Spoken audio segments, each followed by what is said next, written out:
এককালে একখানা পিঁড়িতে বসিয়ে খোলা বাজারে কাঁচি আর চিরুনিতে চুল কাটা আর বাংলা সাবান দিয়ে দাড়ি কাটা দৃশ্য হরহামেশাই চোখে পড়ত।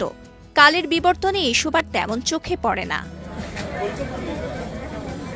বয়স ৮০ ছুঁই ছুঁই, তবে এখনো আগে সে ২ টাকার জামানার মতো খোলা বাজারে মানুষের চুল দাড়ি কেটে জীবিকা নির্বাহ করেন পার্বত্য জেলা খাগড়াছড়ির পানছড়ি উপজেলার নরসুন্দর বাদল শীল।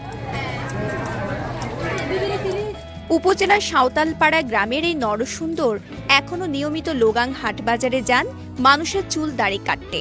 এখনো তার হাতে থাকে কাঁচি, খুর আর চিরুনি। সময় এবং মাধ্যম বদলালেও বদলায়নি বাদলশীলের কাজের ধরন।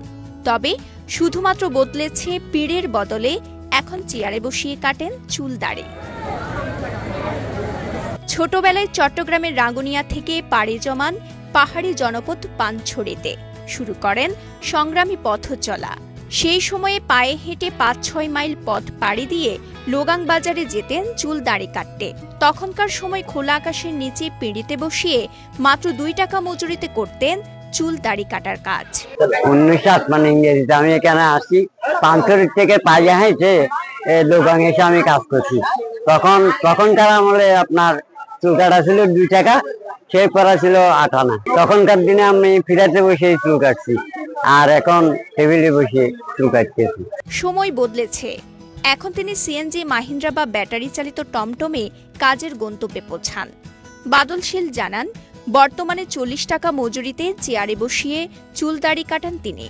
প্রতি বৃহস্পতিবার হাটের দিন আয় হয় তার ৪০০ থেকে ৫০০ টাকা, আর নিয়মিত আয় করেন কখনো ৫০, আবার কখনো ১০০ থেকে ২০০ টাকার মতো। আমি এখনো প্রত্যেক বৃহস্পতিবার লোগাং বাজার আসি, আর এখন আমার পুরানো অনেক কাস্টমার আছে, তারা এসে চুল কাটে। আমার এইবার দিয়া ইসলামপুরেও একটা দোকান আছে, ওইখানে কোনোদিন ১০০, কোনোদিন ২০০, কোনোদিন ২০-৫০ এরকম হয়। এই নিয়ে আমার সংসার, এটারই আমি সংসার চালাই। মোনালিসা হেভি ফ্লো ১৫ পিস প্যাকেটের সাথে ৮ পিসের একটি প্যাকেট একদম ফ্রি। স্থানীয়রা জানান, ১৯৭২-৭৩ সাল থেকে প্রায় ২০ বছর ধরে তাকে দেখছে চুল দাড়ি কাটতে। আগে পিঁড়িতে বসাতেন, এখন কাঠের চেয়ারে। উনি এখানে চুল কাটতেছে আজকে ২০ বছর ধরে দেখতেছে। এরা একসময় পিঁড়িতে বসে চুল কাটতো, এখন বর্তমানে টুলে বসে চুল কাটতেছে। আমি বুঝার পরে এই কাকাকে দেখছি এখানে, এই কাকা এখানে চুল দাড়ি কাটে। এক সময় ছিল উনি পিঁড়িতে বসে এগুলা ইয়া করতো। এই বয়সে লাস্ট মুহূর্তে এসে উনি মাত্র টেবিলে বসে এখনো পর্যন্ত উনি কাজ করে। বাজারে আসলে এখানে আমি চুল কাটি। অনেকেই সে ছেলেবেলা থেকেই বাদলশীলের চুল দাড়ি কাটার কাজের সাথে পরিচিত। তাদের মতে, বৃদ্ধ বাদলশীলকে সরকার অথবা বৃত্তবানরা একটি আধুনিক সেলুন দোকান করে দিলে স্বাবলম্বী হতে পারত। আমার জানা মতে প্রায় ১৯৭২-৭৩ থেকে ওনারা এই বাজারে আছে, আর অদ্য পর্যন্ত তারা কাজ করে যাচ্ছে। এদের যে স্থায়ী কোনো সেলুন নেই, ভবিষ্যতে না সরকারিভাবে একটা সেলুন শেড নির্মাণ করা হয়।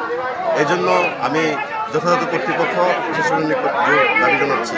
৫৩ বছর ধরে নরসুন্দরের কাজ করে জীবিকা নির্বাহ করা বাদলশীল শুধু যে একজন নাপিত তা কিন্তু নয়, তিনি এখন এককালের নরসুন্দর পেশার জীবন্ত উদাহরণ হয়ে আছেন। পার্বত্য জেলা খাগড়াছড়ির পানছড়ি থেকে শাহজাহান কবির সাজুর তথ্যচিত্রে সাফা মারওয়া, কালের কণ্ঠ।